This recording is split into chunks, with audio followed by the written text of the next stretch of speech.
Good midday, good midday, good midday, good midday, good mid of the day. It's a beautiful day outside, but guess what? It's getting ready to change. It's getting ready to change. It's getting ready to change.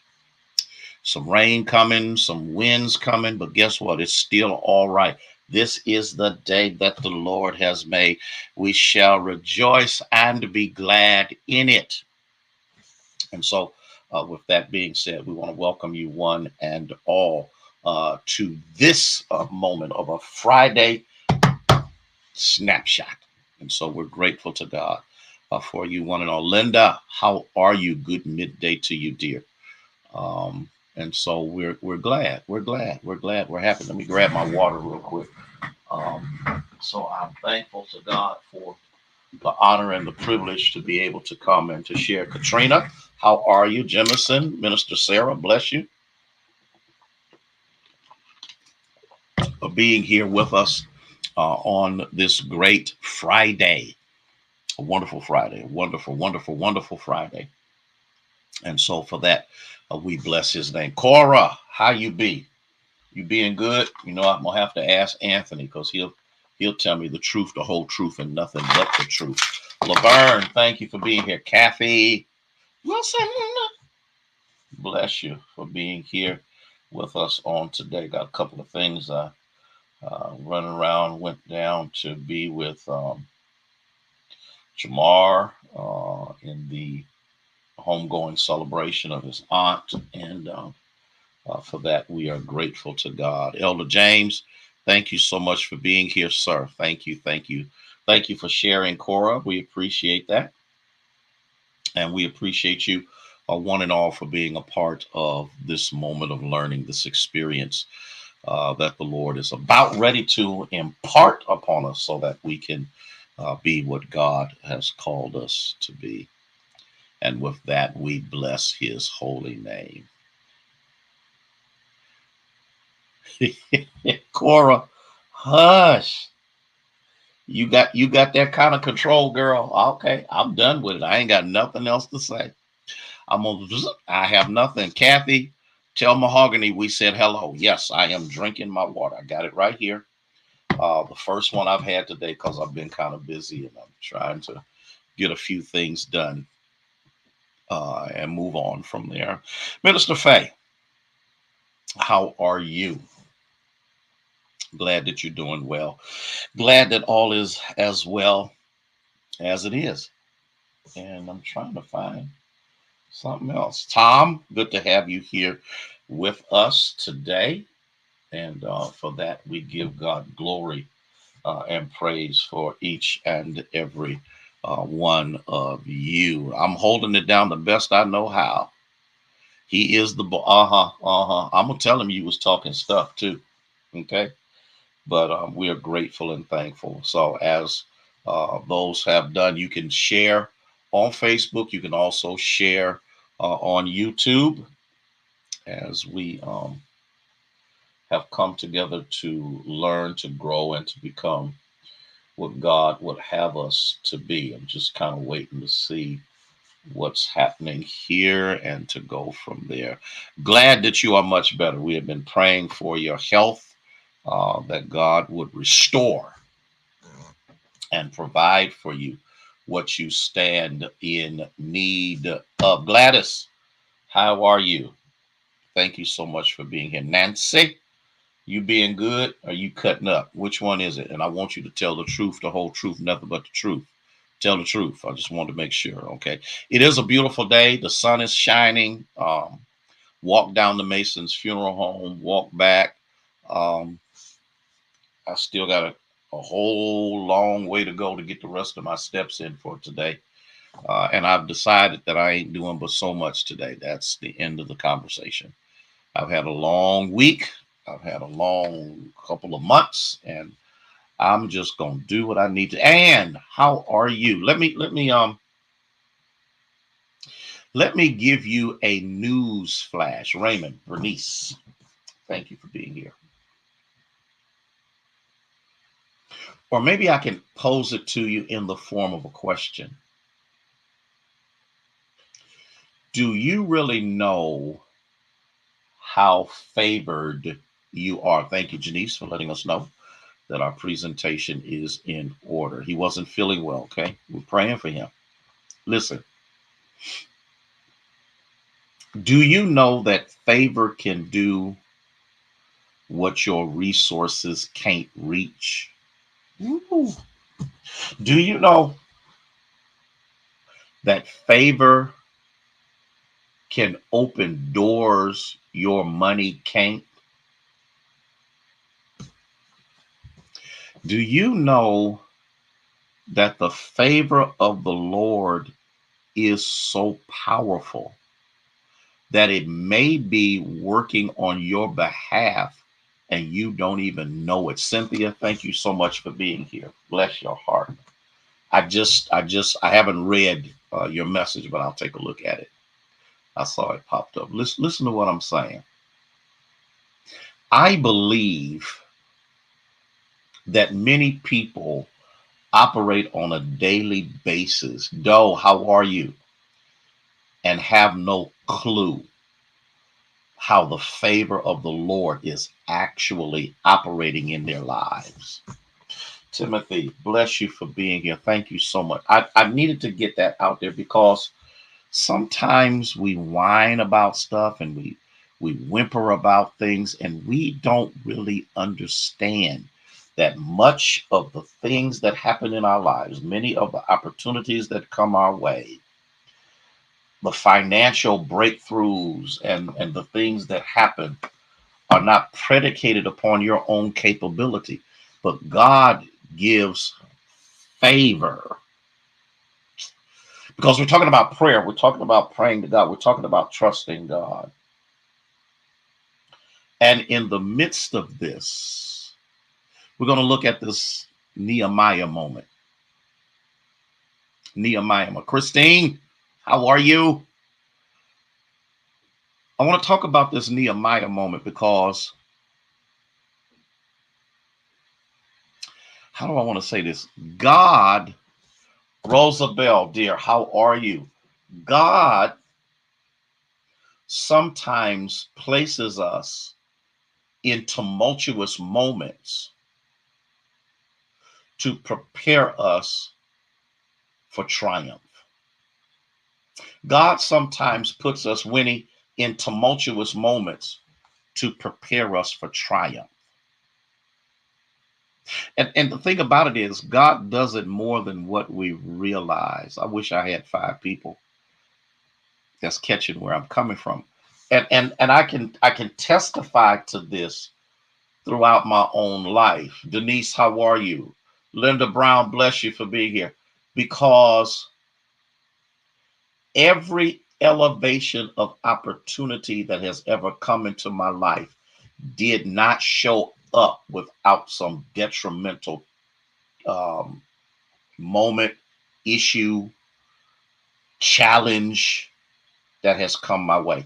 And here's the thing that you have to understand is that in the midst of the challenge or in the midst of the moment, in the midst, because there were a couple of people that I talk to because of what's happening with me. And when I talk about what's happening with me, I am not talking about anything mentally wrong, anything physically wrong. It's not that at all. But it has been the trying of my faith because of the issues that have come through my family that prepared me for something new. And I don't know if it's new or at a new level that could not be attained without it.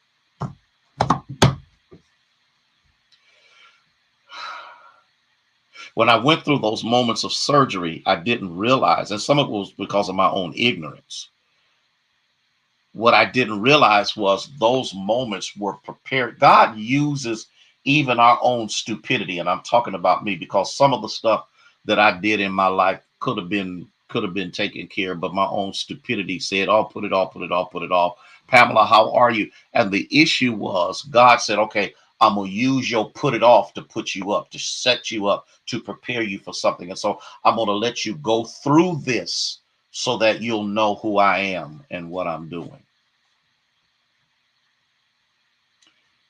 And we get angry when we go through those moments. We get mad when we go through those moments. But what we don't understand is God is positioning us to do something great. When we look at Nehemiah, Nehemiah was favored of God, not of Artaxerxes. He was favored of God. And because he was favored of God, he touched the heart of Artaxerxes. And because he touched the God of Artaxerxes, he extended to him, oh God, opportunity, even to the point that it could be detrimental to his own life because he's the cupbearer. I wish I had three people. Artaxerxes was treacherous. He was not a nice person. He was evil. But God, because Nehemiah would not renege or reverse his faith in God, even while in captivity, God gave him favor with his enemy. Elder Clay, I'm about to shout. Remember, I said it on yesterday, I believe, that God will sometimes use people that you never would have believed, or even some of your enemies, or some people who really aren't friends with you or whatever, to finance what your friends' pockets can't reach, or yours.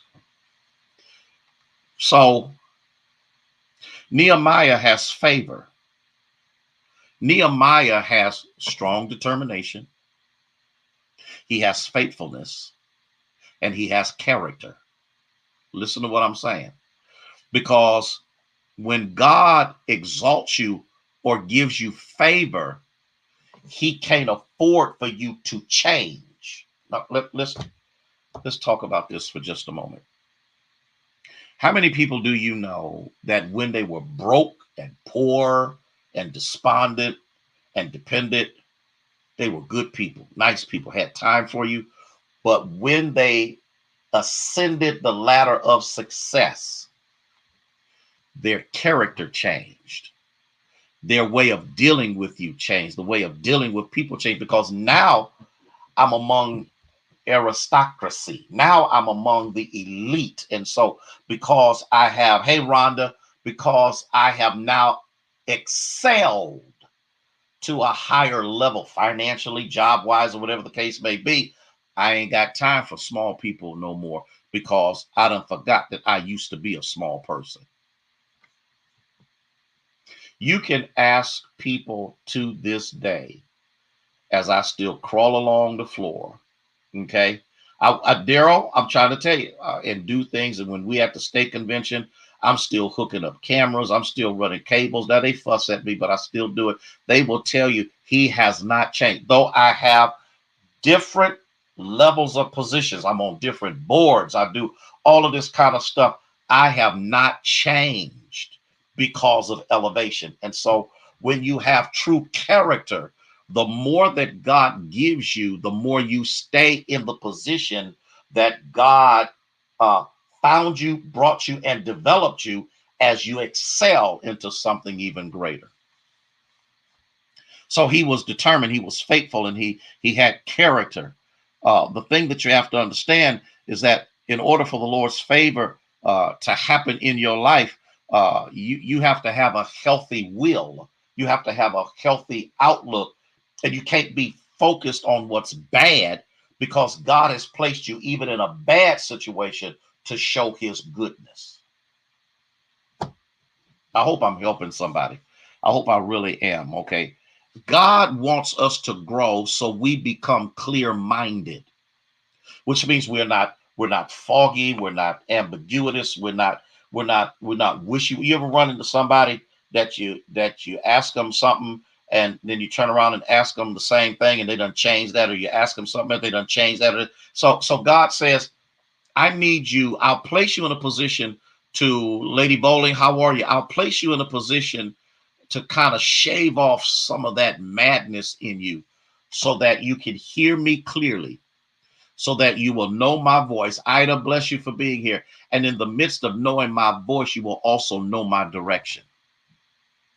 But as you move in my direction, you will not change your character. He's a Hebrew. He did not turn his back on his nation. He did not turn his back on his people. He didn't say, well, I ain't got time for y'all no more. No, no. I'm going to tell you something, Minister Marcia. I got an affinity for poor folk. I know y'all can't handle what I said. I have an affinity for poor people. I'm going to tell you how much time I got. I'm going to tell you what I'm having a problem with politically. I'm having a problem with this politically. And Dr. Barber is all right with me. Now, what did I just say? And yes, Joe Biden did an excellent job with the state of the nation. I'm not bashing him. I'm not saying anything negative about him in any way, shape, form, or fashion, because I thought he was phenomenal. Matter of fact, I thought he was unexpectedly phenomenal. But the one thing that every politician gets on my nerves about is they always talk about the middle class. This developed the middle class, the middle class, the middle class, the middle class. Okay, I'm okay with that.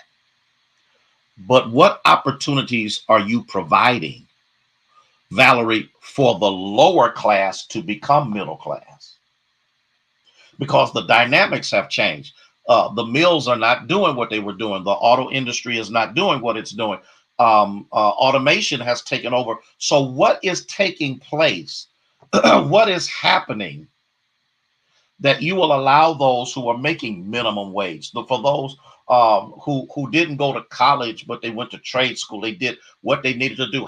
What is being made available for them to become middle class, and then the middle class become the richer class? Yeah. Am I off with thinking this? Because Dr. Barber has this movement among the poorer people, because the truth of the matter is, until we moved from the South to the North and then got into the mills and the car factories, we were all poor. Barely had enough gas to get up from where we were in Mississippi, Alabama, Tennessee, or wherever we are, to get up to Detroit, to get to Cleveland, to get to Youngstown, to get to Akron, to get to the rubber industries, the car industries, the steel mills. And that's what created the middle class.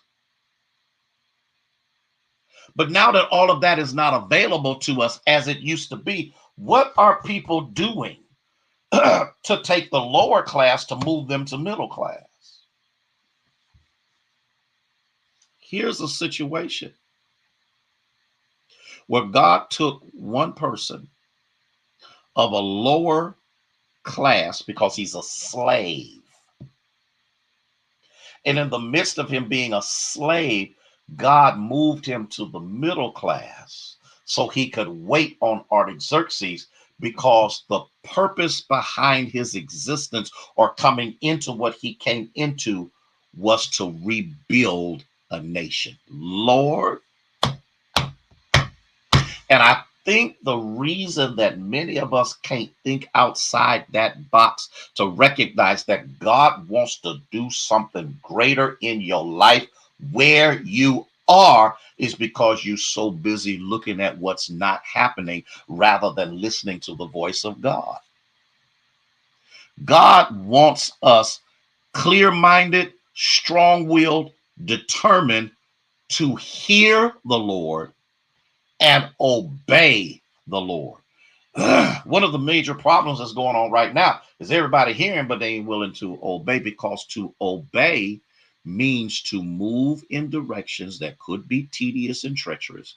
To obey means to move in a direction whereby it goes against everything everybody else is saying. You begin to call those things that are not as though they are, and people turn around and call you crazy, oh, you psychotic, oh, you go to church, you believe all that foolishness. And what they fail to understand is that you're not believing foolishness. You're believing God.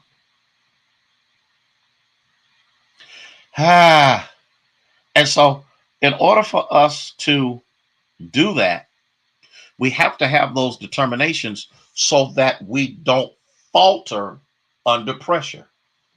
I'm going to talk about that with the minute I got left. Whenever you do the will of God, there will be pressure against it. Whenever you walk in the will of God, there will always be pressure against it. Everybody in the Bible who has made it up in their mind that they're going to do what God has called them to do, there will always be pressure against it. There always will be some level of opposition to what you are doing, because if there is none, you're not doing what God has called you to do. I want you to think about that nugget that I just dropped. Everything can't be smooth sailing. God knows, I know. But whenever you find yourself in a situation where the fire is turned up and it looks like you're going to scorch and burn, you got to remember that there's somebody in the flame before you got there. Y'all remember Shadrach, Meshach, and Abednego? You got to remember something, that God didn't wait until they got thrown in the flame. He was already in the flame before the three guys got there. Listen to me. God wants to do something great in and through your life. That may not be on a stage, and it may not be preaching before 10,000 people, but whatever he has called you to do and to be, he has also equipped you to do it. But you've got to believe that you already have the equipment. Listen, I love y'all with the love of Jesus Christ. We'll get back together on this Monday, see what we can come up with. I want you, there's some rain coming, there's some storms coming, there's some wind coming. But guess what? There's a better day. There's a better day. There's a better day. There's a better moment. And sometimes it takes the rain and the wind to prepare us for victory. Y'all be blessed and highly favored. That's what I'm going to talk about. You be blessed and highly favored in the things of God. May God bless you. May he keep you, is our prayer. Valerie, tell your dad I said hi. I forgot to mention that. Be blessed now.